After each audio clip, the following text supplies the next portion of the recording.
नमस्कार मंडळी, मी रुचा आपल्या सर्वांचे खमंग खानदेशीमध्ये मनापासून स्वागत करते।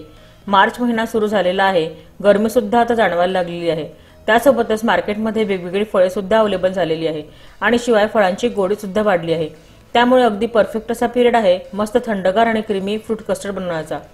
चला तर मग वेळ न वाया घालवता सुरुवात करूया आपल्या आजच्या सुमधुर थंडगार आणि क्रीमी अशा फ्रूट कस्टर्डच्या रेसिपीला।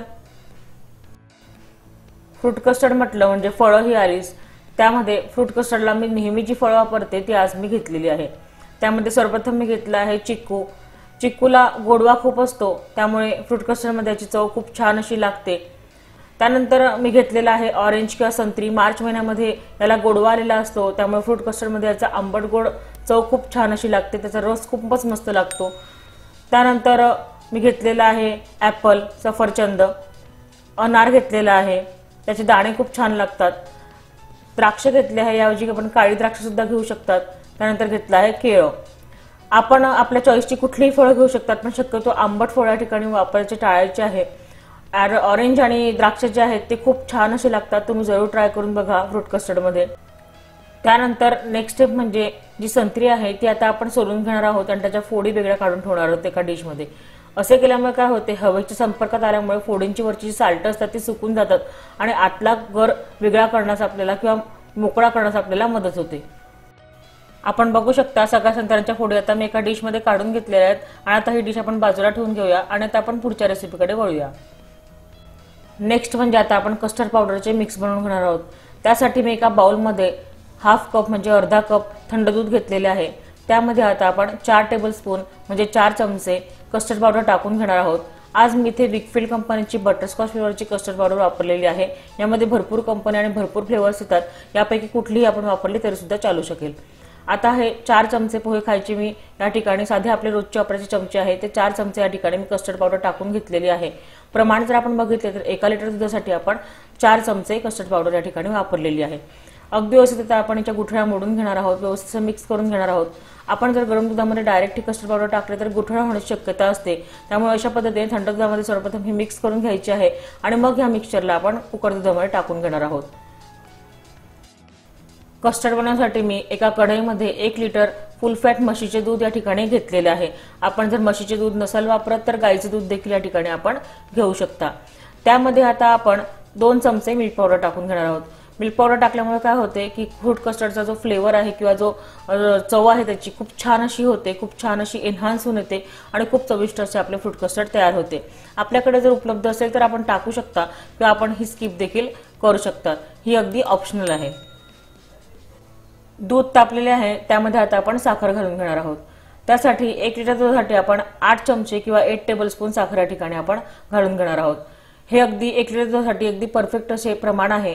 आपण जर कमी साखर खात असाल तर आपण साखरेचे प्रमाण कमी देखील करू शकतात, किंवा अगदीच आपण साखर खात नसाल तर कस्टर्डला गोडवा आणण्यासाठी आपण काय करायचे आहे याच्या देखील टिप्स मी पुढे व्हिडिओमध्ये शेअर केलेल्या आहेत, त्यामुळे व्हिडिओ तुम्ही संपूर्ण शेवटपर्यंत नक्की बघा। आता व्यवस्थितपणे आपण हे सगळं ढवळून घेऊया आणि साखर अगदी व्यवस्थितपणे मिक्स करून घेणार आहोत। पुढे आता आपल्या दुधाला उकळी आलेली आहे, त्यामध्ये आता आपण कस्टर्डचे मिक्स तयार करून घेतलेले होते ते आता आपण टाकून घेणार आहोत। अशा पद्धतीने मिक्स टाकल्यामुळे काय होते, गुठळ्या होत नाही, अगदी व्यवस्थितपणे क्रीमी असे दूध एकसारखे असे तयार होते। फ्लेम आपण या ठिकाणी मीडियम ठेवलेली आहे आणि व्यवस्थितपणे आता आपण ढवळून घेणार आहोत। मीडियम फ्लेमवर त्याला आपण आता 1 ते 2 मिनिटं छानपैकी असे उकळून घेणार आहोत। छान 2 ते 3 मिनिटं उकळी काढल्यानंतर आपले कस्टर्ड आता अगदी परफेक्ट असे झालेले आहे। आपण बघू शकता परफेक्ट याला कन्सिस्टन्सी आलेली आहे, क्रीमीनेस सुद्धा खूप छान आला आहे, रंग देखील खूप छान आला आहे। आता आपण गॅस बंद करून घेणार आहोत आणि हे कस्टर्ड आपण आता थंड करून घेणार आहोत। अगदीच आपल्याला घाई असेल तर परातीमध्ये खाली बर्फ ठेवायचा आहे, पाणी ठेवायचं आहे, थंड पाणी, आणि याला मध्ये मध्ये असं हलवत जायचं आहे आणि हलवत जाऊन जाऊन आपल्याला हे व्यवस्थितपणे पटकन थंड करता येतं। कारण की काय होतं, याच्यावर थोडी घट्ट अशी साय जमायला सुरुवात होते, ती मोडण्यासाठी मधून मधून याला हलवून घ्यायचं आहे, म्हणजे एकसारखं हे क्रीमी टेक्स्चर याचं राहील शेवटपर्यंत। मग अशी बनवलेले कस्टर्डचे दूध नॉर्मल टेम्परेचरला आल्यानंतर मी एका काचेच्या बाउलमध्ये ते काढून घेतलेले आहे आणि आता थंड होण्यासाठी आपण त्याला फ्रीजमध्ये ठेवून घेणार आहोत।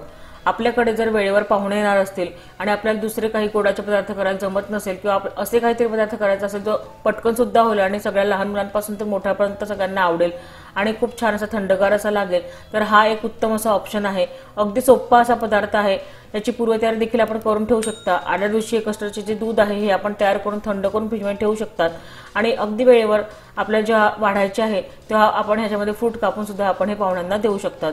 खूप मस्त आणि उत्तम असा पर्याय आहे। बगाशीच्या संत्र्याच्या फोडी आपण सेपरेट करून घेतल्या होत्या, त्या आता व्यवस्थितपणे हवेच्या संपर्कात येऊन वाळल्या गेलेल्या आहेत किंवा त्याची वरची साल्ट आहेत ती वाळली आहेत, म्हणजे सुकली आहेत। आता एकदम छान अशी कडक अशी आपली संत्र्याची फोड तयार झाली आहे। यामुळे काय होते की यातल्या जे आतला गर आहे हा बाहेर काढण्यास फार मदत होते। अशा पद्धतीने लवकर हे ब्रेक होतं आणि आतला जो पल्प असतो तो पटकन आपल्याला बाहेर काढता येतो। जर आपण ताजी संत्री सोलली आणि लगेच त्याचा गर काढायला गेलो तर तो कधीच निघत नाही, तर संपूर्ण रस बाहेर निघतो आणि अशी सेपरेट पल्प तर त्याचा कधीच निघत नाही। हा व्यवस्थितपणे काढण्याची ही एक मस्त अशी टीप आहे, ही आपण सुद्धा नेहमी फॉलो करायची आहे। संत्रीची चव जी आहे फ्रूट कस्टर्डमध्ये ती खूप छान लागते, खूप रिफ्रेशिंग लागते। आपण सुद्धा नक्की ही ट्राय करून बघा। आपले जे बनवलेले कस्टर्ड आहे ते मस्तपैकी आता थंडगार झालेले आहे। आता आपण सर्विंगसाठी घेणार आहोत। त्याच्या अगोदर आपण ही फळं जी कापून घेतलेली आहेत ती आपण त्यामध्ये टाकून घेणार आहोत। अगदी बारीक बारीक अशी 1/4 कप मी सगळी फळं कापून घेतलेली आहे। यामध्ये एक गोष्ट लक्षात ठेवायची ती म्हणजे ऍपल आणि केळं आहे हे थोडे काळे पडतात थोड्या वेळानंतर, त्यासाठी अगदी आपण सर्विंगसाठी जेव्हा कस्टर्ड घेणार असाल त्या आयत्या वेळेलाच ही फळं यामध्ये आपण ऍड करायची आहे। भलेही आपण इतर जी फळं आहेत ती आपण अगोदर ऍड करून ठेवू शकता, परंतु ऍपल आणि केळं जे आहे हे आपल्याला अगदी वेळेवर वाढायच्या वेळेलाच हे आपल्याला कापून यामध्ये घालायचं आहे। आता सर्वप्रथम आपण यामध्ये चिक्कू घातलेला आहे। एक एक करून आता सगळी फळं आपण यामध्ये घालून घेणार आहोत। त्यामध्ये द्राक्ष घालून घेणार आहोत, अनार घालून घेणार आहोत, संत्री घालून घेणार आहोत आणि सफरचंद आणि केळं। या सगळ्या फळांचे प्रमाण आपल्या आवडीप्रमाणे आपण कमी किंवा अधिक देखील करू शकता। आता यामध्ये आपण जर डायबिटिक असाल किंवा आपण डाएटवर असाल, आपण जर यामध्ये साखर घातली नसेल तर यामध्ये गोडवा कसा निर्माण करायचा त्याची सुद्धा मी टिप या ठिकाणी आपल्यासोबत शेअर करणार आहे। त्यामध्ये काय करायचं आहे, ऍपल घ्यायचा आहे आपल्याला, किसणीवर छानपैकी मस्त किसून घ्यायचा आहे आणि तो जो किसलेला जो गर आहे तो यामध्ये आपल्याला कालवायचा आहे, म्हणजे आपल्या कस्टर्डला छान असा गोडवा येणार आहे। द्राक्ष जे आहेत ते सुद्धा आपल्याला मिक्सरमध्ये त्याचा पल्प करून घ्यायचा आहे आणि तो पल्प या ठिकाणी आपल्याला ऍड करायचा आहे, म्हणजे या कस्टर्डमध्ये आपल्याला साखर टाकण्याची अजिबात आवश्यकता भासणार नाही आणि नॅचरली याला गोडवा आपल्याला देता येईल। अशा पद्धतीने डायबिटिक लोकांसाठी किंवा जे डाएट करत आहेत त्यांच्यासाठी सुद्धा ही रेसिपी खूप छान अशी मस्त अशी रिफ्रेशिंग बनवू शकते। सगळे फळं आता व्यवस्थितपणे मिक्स झालेले आहे आणि खूप छान क्रीमी आणि अगदी स्वादिष्ट असं कस्टर्ड आपलं तयार झालेलं आहे। आपण बघू शकता रंग देखील किती सुरेख आणि मस्त आलेला आहे।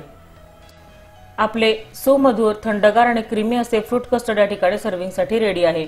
आज मी फ्रूट कस्टर्ड पटकन आणि परफेक्ट होण्यासाठी कस्टर्ड पावडर आणि साखरेचे अगदी परफेक्ट प्रमाण आपल्यासोबत शेअर केलेले आहे। तर साखर जर खात नसाल तर या ठिकाणी आपल्याला काय करायचे आहे याचे भरपूर टिप्स सुद्धा मी तुमच्यासोबत शेअर केलेले आहेत। रेसिपी आवडली असेल तर रेसिपीला लाईक आणि शेअर जरूर करा। तसंच माझ्या चॅनल खमंग खानदेश नक्की सबस्क्राईब करा, बाजूची घंटी सुद्धा दाबा, म्हणजे माझ्या सर्व रेसिपीज तुमच्याकडे सर्वोत्तम पोहोचतील। अशा छान छान आणि मस्त रेसिपी घेऊन पुन्हा भेटूया खमंग खानदेशच्या पुढील भागामध्ये। धन्यवाद।